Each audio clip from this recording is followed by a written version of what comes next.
আজি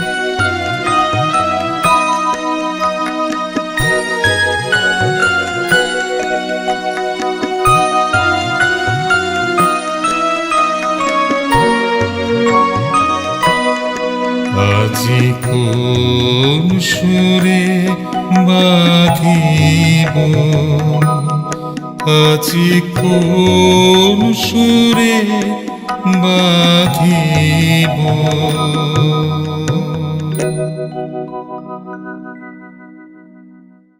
নমস্কার, সকলকে রবীন্দ্র জয়ন্তীর শুভেচ্ছা।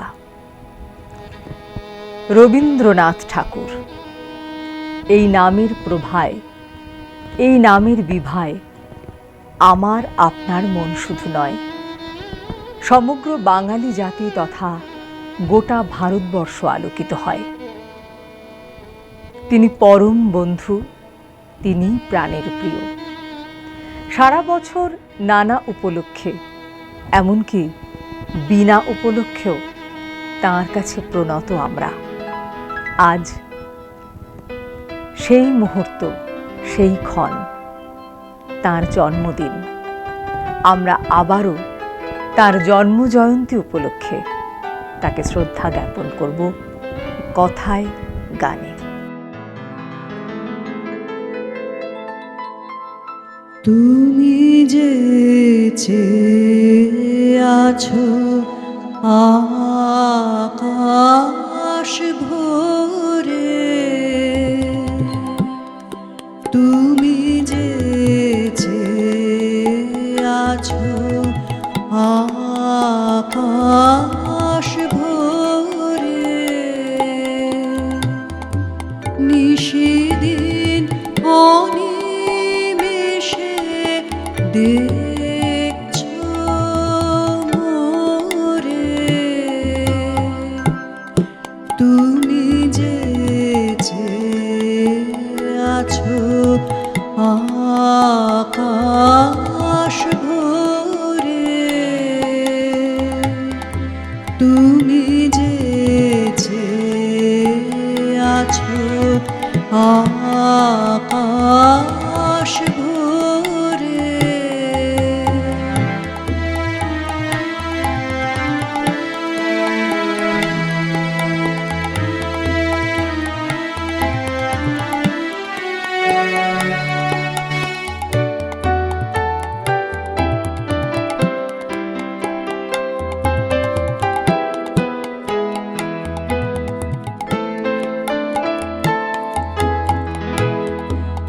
আমি চোখে আলোকে মেলব যাবে, তোমার ইচ্ছে দেখা সফল হবে। আমি চোখে আলোকে মেলব যাবে,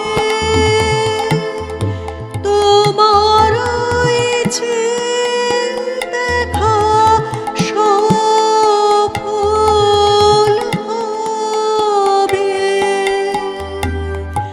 এ আকাশ দিন গুনেছে তারে তরে,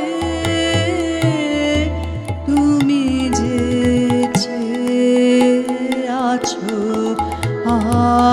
আকাশ ভরে।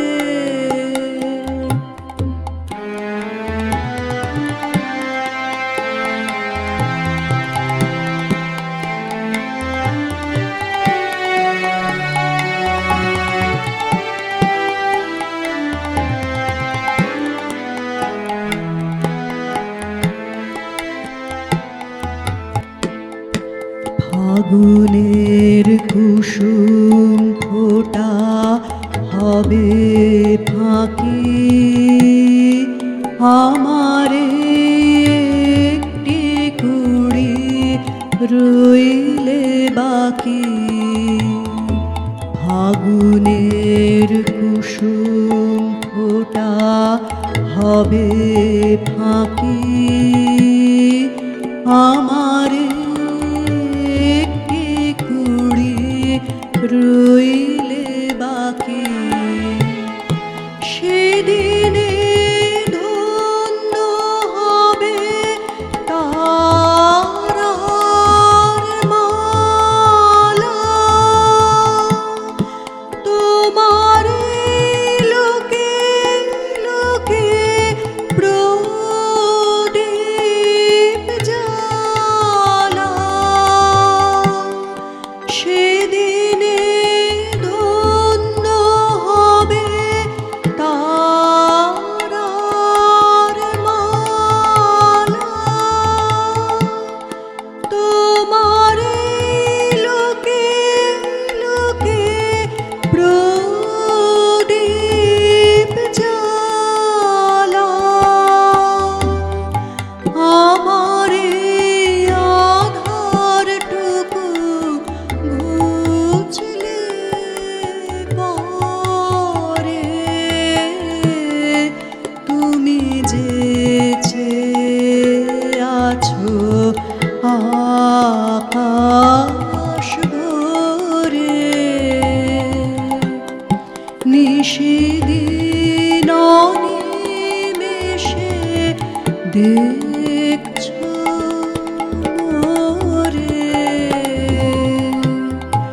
তুমি যে চেয়ে আছো আকাশ ভরে কবি নিজেই বলেছেন তার জন্মদিন বছরের ৩৬৪ দিনের থেকে আলাদা একটি দিন, এমনটা তাকে ভাবতে সাহায্য করেছেন তার আত্মীয় পরিজন। পরবর্তীকালে কবি আপ্লুত হয়েছেন পারিবারিক গণ্ডির বাইরে গিয়ে যখন সাধারণ মানুষ, দূরবর্তী মানুষ জন্মদিনে তাকে শ্রদ্ধা জ্ঞাপন করেছেন, উপহার দিয়েছেন।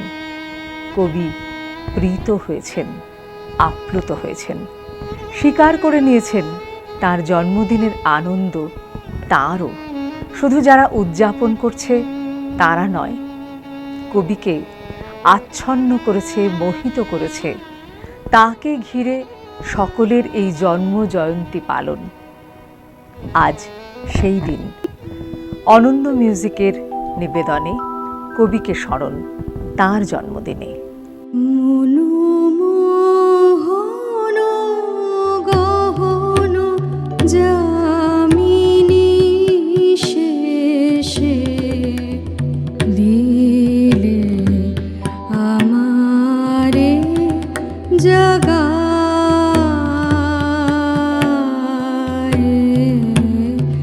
মনোমোহন গহন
কবির ভাগ্নী স্বর্ণকুমারী দেবীর কন্যা সরলা দেবী প্রথম উদ্যোগ নিয়েছিলেন তার রবি মামার জন্মদিন উদযাপনের। সকালবেলা, বলা ভালো ভোরবেলা, উল্টোডাঙা থেকে এসেছেন জোড়াসাঁকো। রবি মামার পায়ের কাছে গুছিয়ে দিয়েছেন বাড়ির বকুল ফুল দিয়ে গাঁথা মালা, একজোড়া ধুতি, চাদর। হৈ হৈ পড়ে গেল হঠাৎ বাড়িতে, আজ রবির জন্মদিন। এই প্রথম পারিবারিক গণ্ডির মধ্যে ভাগ্নির উদ্যোগে রবীন্দ্রনাথ টের পেলেন পরিবারে তাঁর জন্মদিনকে ঘিরেও কত আনন্দ, কত সমারোহ। কোলাহল তো বারণ হলো, এবার কথা কানে কানে, এখন হবে প্রাণের আলাপ, কেবল মাত্র গানে গানে। কোলাহল তো বারণ হলো।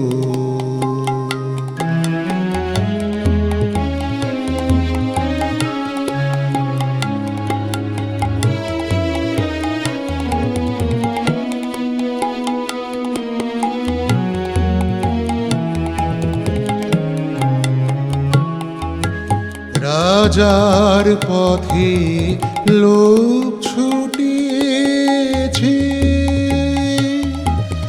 বেচা কেনার হাক উঠিয়েছে। রাজার পথে লোক ছুটিয়েছে, বেচা কেনার হাক উঠিয়েছে। আমার ছুটি অবেলাতেই দিন দুপুরে মধ্যখানে কাজের মাঝে ডাক পড়েছে। কেন যেতা কি বা জানে, কোলাহল তো বারণ হলো।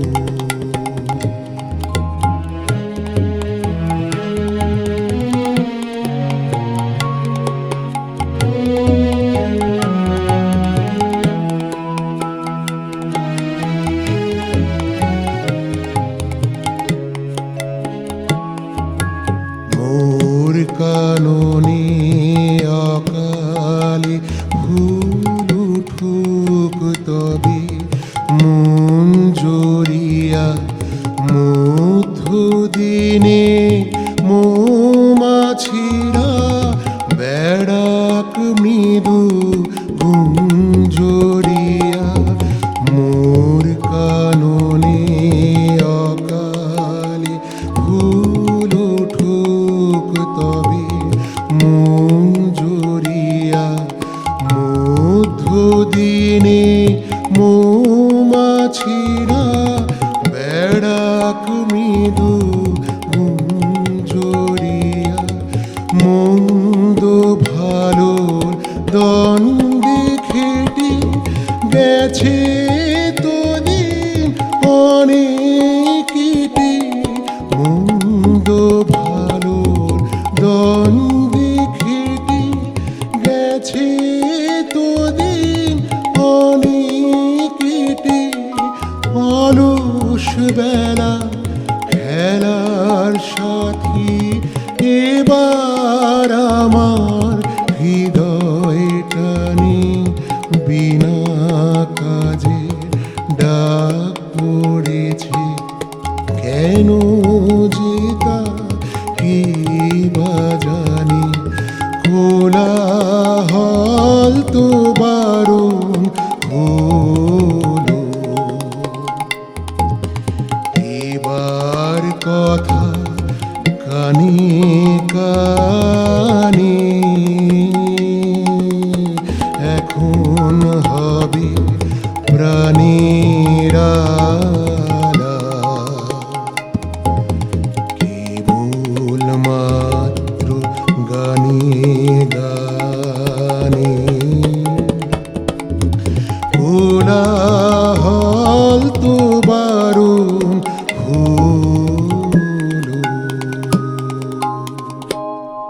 রবীন্দ্রনাথের জন্মদিনকে কেন্দ্র করে আত্মীয় পরিজন বয়ে এনেছেন উপহার।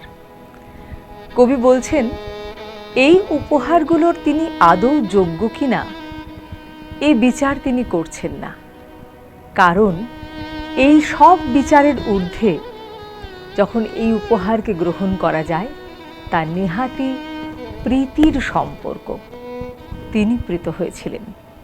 এই যে আত্মীয়রা রবীন্দ্রনাথের জন্মদিনকে উপলক্ষ করে শুধু তাঁর প্রতি প্রীতিবশত উপহার নিয়ে এসেছেন, তাতেই কবি বলছেন লজ্জিত বোধ করছেন না, বরং তিনি আপ্লুত।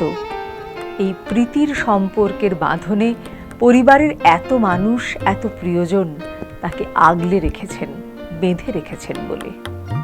সীমার মাঝে অসীম তুমি বাজাও আপন সুর, আমার মধ্যে তোমার প্রকাশ আই এত মধুর।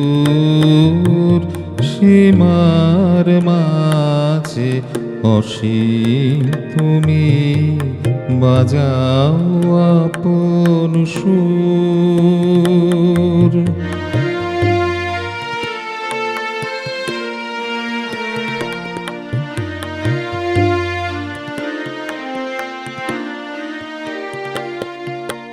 কত বর্ণে কত গন্ধে কত গানে কত ছন্দে কত বর্ণে কত গন্ধে কত গানে কত ছন্দে অরূপ তোমার রূপের লীলা জাগে হৃদয় পুর।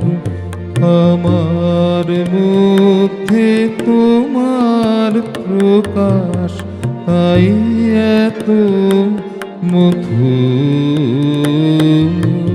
সীমার মাঝে অসীম তুমি বাজাও আপন সুর।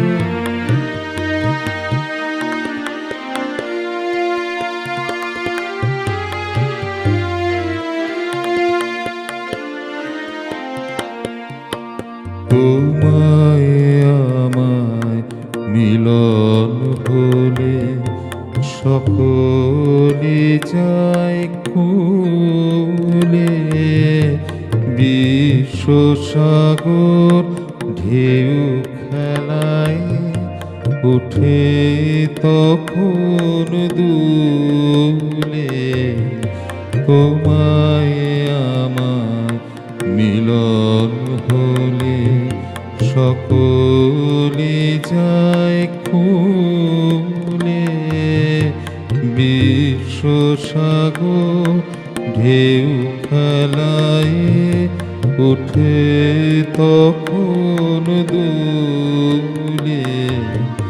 তোমার আলোয় নাই তো ছায়া আমার মাঝে পায় সে কায়া। তোমার আলোয় নাই তো ছায়া আমার মাঝে পায় সে কায়া। হয় সে আমার সৃজলে সুন্দর বিধুর।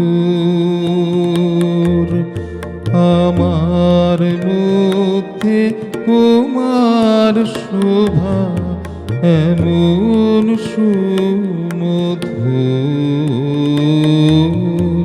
সীমার মাঝে অসীম তুমি বাজাও আপন সুর। আমার মধ্যে তোমার প্রকাশ তাই এত মধুর। সীমার মাঝে অসীম তুমি বাজাও আপন সুর। সে বছর রবীন্দ্রনাথের বয়স পূর্ণ হল ৪৯। এই প্রথম পরিবারের গণ্ডির বাইরের জন তার জন্মদিন পালন করছে। কবি আপ্লুত, তাকে ঘিরে এই সমারোহ। শান্তিনিকেতনে আম্রকুঞ্জের ওই ছোট্ট পরিসর সেদিন ভরে উঠেছে বহু লোকের মেলায়।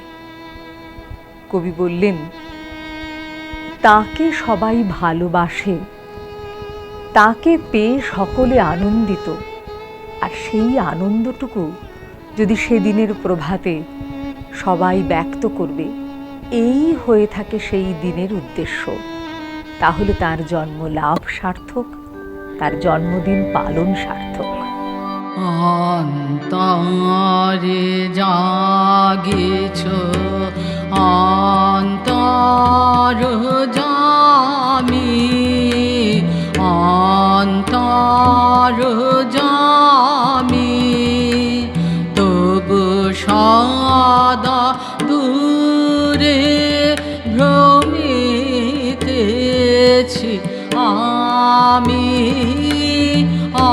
অন্তরে জাগিছ অন্তরে জাগিছ অন্তর জামি, অন্তর জামি, তবু সদা দূরে ভ্রমিতেছি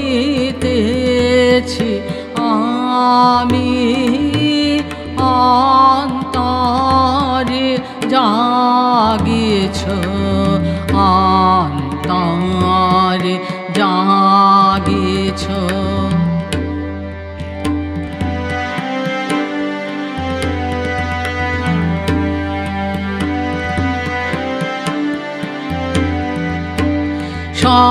সংসার সুখ করেছি বারণ, সংসার সুখ করেছি বারণ, তবু তুমি মম জীবন স্বামী।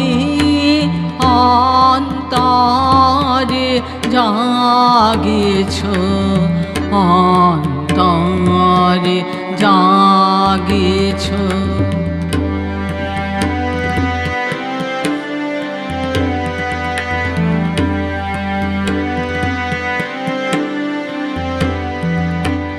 না জানিয়া পথ ভ্রমিতেছি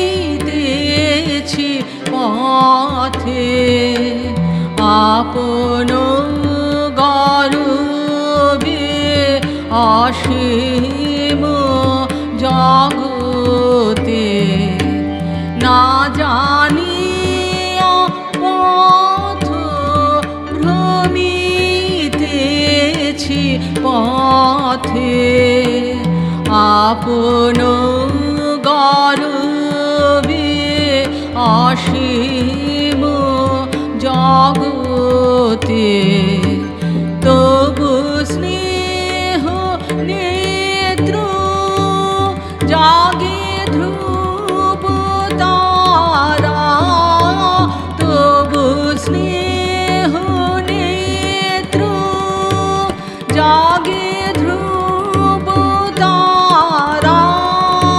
তব শুভ আশিস আসিছে নামি। অন্তরে জাগিছ অন্তরে জাগিছ অন্তর জামি, অন্তর জামি।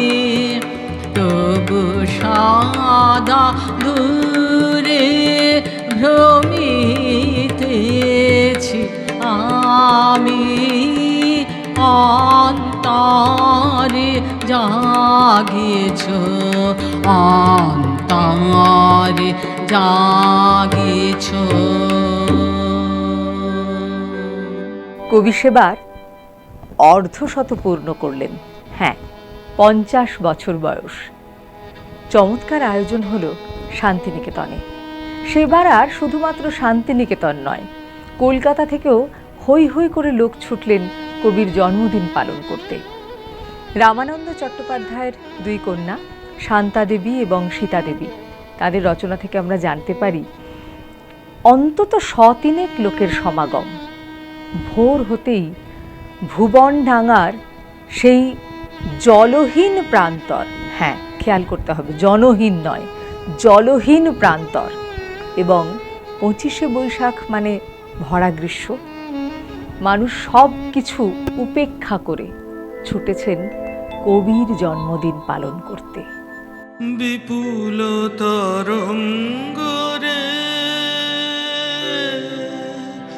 বিপুল তরঙ্গ রে, সব গগন উদ্বেলিয়া মগন করি অতীত অনাগত আলোকে উজ্জ্বল জীবনে চঞ্চল একই আনন্দ তরঙ্গ, বিপুল তরঙ্গ রে, বিপুল তরঙ্গ রে, সব গগন উদ্বেলিয়া মগন করি অতীত অনাগত আলোকে উজ্জ্বল জীবনে চঞ্চল একই আনন্দ তরঙ্গ, বিপুল তরঙ্গ রে, বিপুল তরঙ্গ রে। তাই দুলিছে দিনকর চন্দ্র তারা, চমকি কম্পিছে চেতনা ধারা, দুলিছে দিনকর চন্দ্র তারা, চমকি কম্পিছে চেতনা ধারা, আকুল চঞ্চল নাচে সংসার, আকুল চঞ্চল নাচে সংসার, কুহরে হৃদয় বিভঙ্গ, বিপুল তরঙ্গ রে, বিপুল তরঙ্গ রে, সব গগন উদ্বেলিয়া মগন করি অতীত অনাগত আলোকে উজ্জ্বল জীবনে চঞ্চল একই আনন্দ তরঙ্গ, বিপুল তরঙ্গ রে, বিপুল তরঙ্গ রে। সকালবেলা আম্রকুঞ্জের প্রাঙ্গণে কবি তখনও প্রবেশ করেননি। রবীন্দ্রনাথের জন্মদিনকে কেন্দ্র করে যারা উপস্থিত শান্তিনিকেতনে, তারা কবি আসার আগেই উপস্থিত। তারাই ঘুরে ঘুরে দেখছেন জন্মোৎসব পালনের চত্বরটি, যা ফুল দিয়ে আর পাতা দিয়ে নকশা করে সাজানো, পবিত্র আলপনা। মনে রাখতে হবে, শান্তিনিকেতনে রবীন্দ্রনাথই প্রচলন করেছিলেন এই ফুল আর পাতার নকশা। কবির জন্মদিনকে উপলক্ষ করে কবিরই শিখিয়ে দেওয়া শিল্পের ধারণাকে কাজে লাগিয়ে সাজিয়ে তোলা হয়েছিল তার জন্মোৎসবের প্রাঙ্গণ। কবি আসার আগে সবাই তা ঘুরে ঘুরে দেখছেন। সময় কারো যে নাই, ওরা চলে দলে দলে,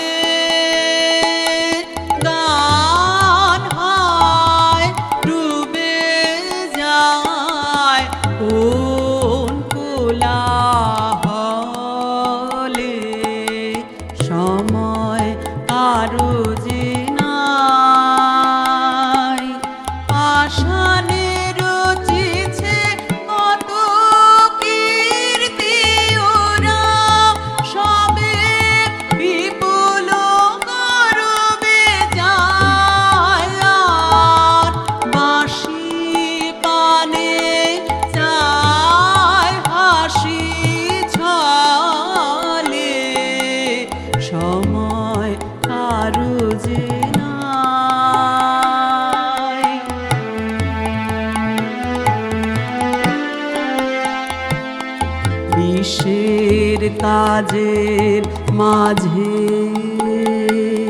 জানি আমি জানি তুমি শোনো মোর গান খানি কিসের কাজের মাঝে জানি আমি জানি তুমি শোনো মোর গান খানি আধার মাথন করে যাবে না তুলি গ্রহ তারা গুলি শোনো জেনে রাবে তবু নীলাম বরতলে সময় কারো যে নাই ওরা চলে দলে দলে গান হয় ডুবে যায় কোন কোলাহলে সময় কারো যে নাই। 1911 সন কলকাতার টাউন হলে আয়োজন করা হয়েছে রবীন্দ্রনাথের জন্মদিন পালনের অনুষ্ঠানের। কবি প্রবেশ করার আগেই টাউন হল ঠিক ঠিক করছে জনসমাগমে এবং সকলেই অপেক্ষায় কখন কবিবর এসে উপস্থিত হন। তার আগে একে একে আসছেন স্বর্ণকুমারী দেবী, সরলা দেবী, গোপালকৃষ্ণ গোখলে। এক একজন অতিথি আসছেন আর করতালিতে মুখর হয়ে উঠছে টাউন হল। তারপর এক সময় যখন করতালিতে গোটা টাউন হল টলে যাওয়ার জোগাড়, সবাই নিশ্চিত হলেন এবার এসেছেন রবীন্দ্রনাথ। কিন্তু তাকে তো দেখাই সম্ভব নয়, এত লোক সমাগম, এত উত্তেজিত জনতা। যতক্ষণ পর্যন্ত না কবি গিয়ে আসন গ্রহণ করলেন মঞ্চে, ততক্ষণ তার দীর্ঘ চেহারাটি কেউ দেখবার সুযোগ পাননি, জনতার এত ভিড় তাকে কেন্দ্র করে। তারপর উদ্বোধনী যে বাজনাটি বাজানো হলো তাও কিচ্ছুটি শোনা গেল না, শুধুমাত্র জনতার করতালির অভিনন্দনে, রবীন্দ্রনাথের জন্মদিনে তাকে ভালোবেসে। রাত্রি এসে যেথায় মেশে দিনের পারাবারে তোমায় আমায় দেখা হলো সেই মোহনার ধারে। রাত্রি এসে যেথায় মেশে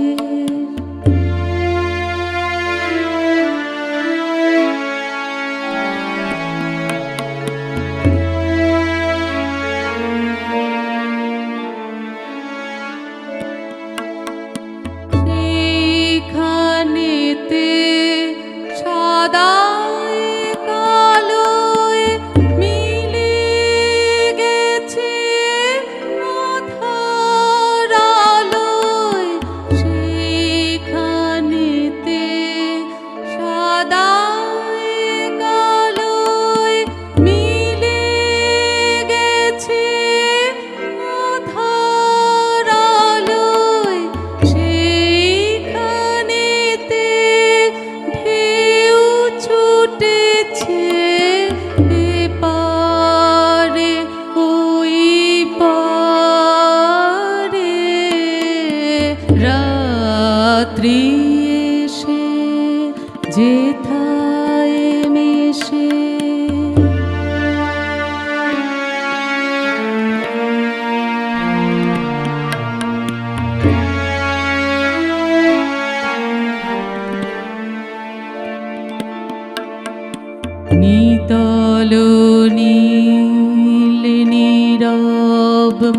মাঝে বাজলো গভীর বাণী,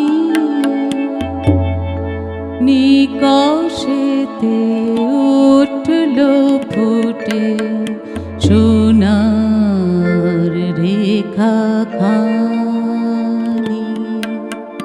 নিতল নীল নীরব মাঝে বাজলো গভীর বাণী, নিকষেতে উঠলো ফুটে সোনার রেখা খা